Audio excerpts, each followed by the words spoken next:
kali ini aku mengajak teman-teman semua untuk melihat bagaimana sih tanggapan dari bunga-bunga agama dari agama-agama di Indonesia tentang keberagaman kerukunan yang ada di Indonesia. Mari teman-teman kita analisis dan kita lihat ya. Dadah!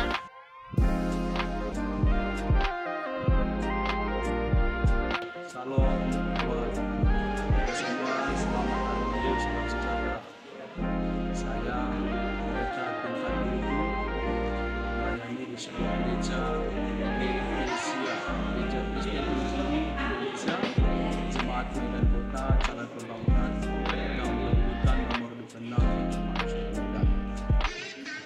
Assalamualaikum, nama saya Mansum di Masjid Jalan Jawa itu nomor 3 Medan Timur. Di sini saya sebagai imam masjid.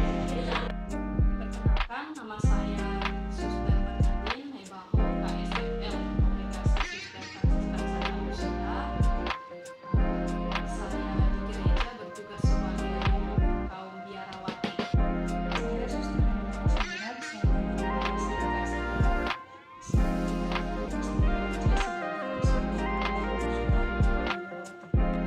Pendeta yang tahu sama yang masalah komunikasi Kristen yang melayani di gereja Kristen Indonesia, Indonesia dan sebagai partai dan juga pulpannya di Kementerian Agama Kota Medan.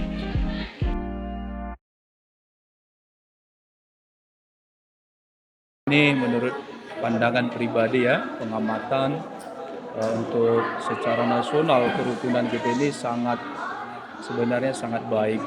Ya, apalagi kita punya dasar Pancasila, memang sangat mengikat keanekaragaman ras, terlebih dalam hal agama. Kerukunan beragama itu sangat, kalau dibuat skalanya saya menilai sih 90-an.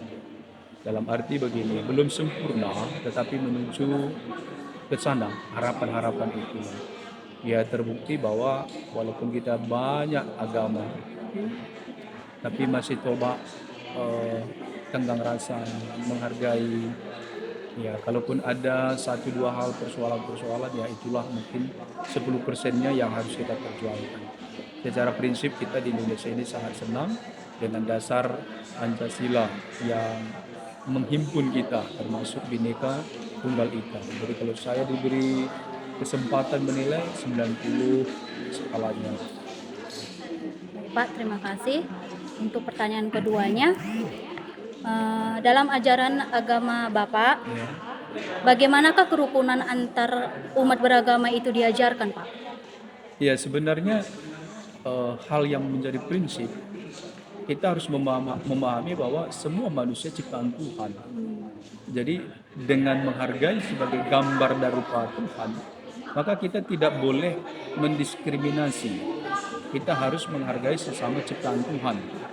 Lalu yang kedua, Tuhan sendiri pun membuat perbedaan. Ya, salah satu simbol yang kita lihat pelangi. Tuhan juga membuat perbedaan antara laki-laki perempuan. Tuhan juga membuat perbedaan bahasa dan semuanya. Kalau Tuhan membuat bersatu bisa, tetapi Tuhan izinkan perbedaan itu.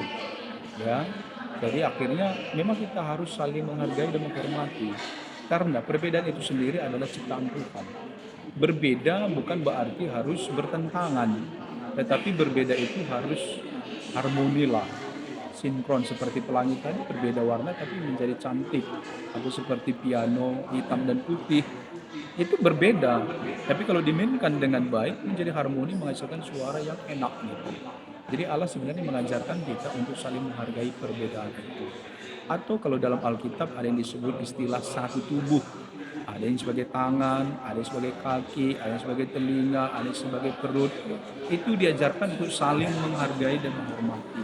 Itu salah satu ajaran untuk hal toleransi, menghargai dalam perbedaan, tapi satu di dalam Tuhan. Baik, Pak, terima kasih untuk waktunya. Saya izin untuk mempost ini ke dalam YouTube. Boleh, silakan, semoga bermanfaat bagi Terima kasih, Pak.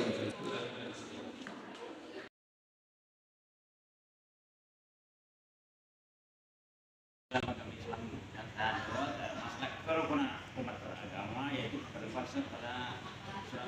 surya itu boleh ayol kafirun dan dalam seterusnya ayatnya lakum dinukum waliyadin, yaitu agamaku agamamu agamamu agamaku, bukan agamaku agamaku agamamu agamamu. Jadi kita punya konsep ketuhanan, konsep keyakinan, oke, sudah jelas dalam agama kami. Jadi jangan saling mengadu domba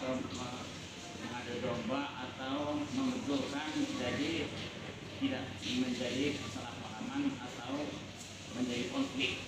Jadi haruslah agama sesuai dengan kepercayaan masing-masing, sesuai dengan undang-undang yang berlaku di Indonesia, yaitu sudah yang pertama yaitu Ketuhanan Yang Maha Esa. Tentang ini sudah diatur dalam undang-undang. Marilah kita saling menjaga kerukunan agama.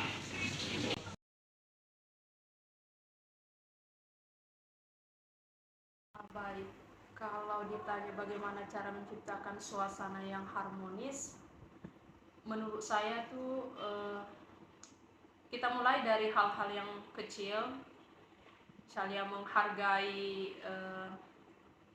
antar umat beragama. Misalkan kalau umat Kristen bunyi azan maghrib di masjid misalkan, ya hendaknya tidak menggerutu tetapi menghormati, oh ya ini jam doa mereka. Kemudian kalau misalkan agama Kristen juga sedang beribadah di gerejanya, ya hendaklah kita juga sebagai umat yang lain itu ya menghargai juga, jangan membuat kekacauan. Kemudian ketika di kalangan sekolah misalkan anak-anak, jangan menjadi agama kami yang benar, agamamu itu salah, seperti itu. Tapi mencoba menjadi satu di antara keberagaman agama tersebut. Itu saja sih menurut saya hal-hal kecilnya sebelum kita melakukan hal-hal yang besar.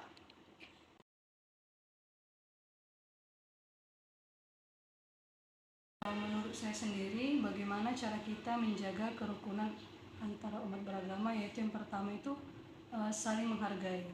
Bagaimanapun setiap agama itu kan mempunyai kebaikan dan spiritualitas masing-masing. Jadi kita saling menghargai keunikan setiap agama. Yang kedua itu toleransi. Contohnya dalam hal kalau ada hari raya bagi umat Islam, kita saling mengucapkan, memberi selamat atau ucapan. Begitu juga dengan kami. Mungkin tidak menuntut itu ya, atau maunya saya dihargai, agama saya dihargai atau agama mereka dihargai, tidak, tapi secara berjalan secara natural gitu. Kalaupun tidak bisa saling menghargai, minimal jangan saling membuli. Yang ketiga itu ya kita sebagai saudara, sama-sama manusia, ya kita saling mengasihi lah. Maksudnya dalam artian kalau kita ada sistem toleransi, saling membantu, entah itu agama Islam atau non-Islam, kita bisa bantu tanpa melihat latar belakang agama mereka, agar tercipta persaudaraan itu. Jadi tidak harus karena Kristen baru dibantu atau gara-gara agama Islam tidak dibantu gitu.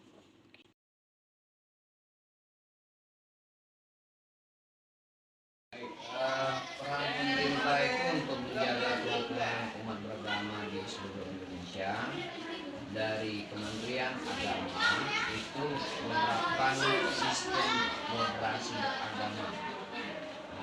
Di mana bagian dari moderasi agama itu kita menjaga hidup saling bertoleransi satu dengan lain, saling menghargai dan menghormati antara sesama pemeluk agama ataupun agamanya. Dan kita tetap menjaga kerukunan itu dengan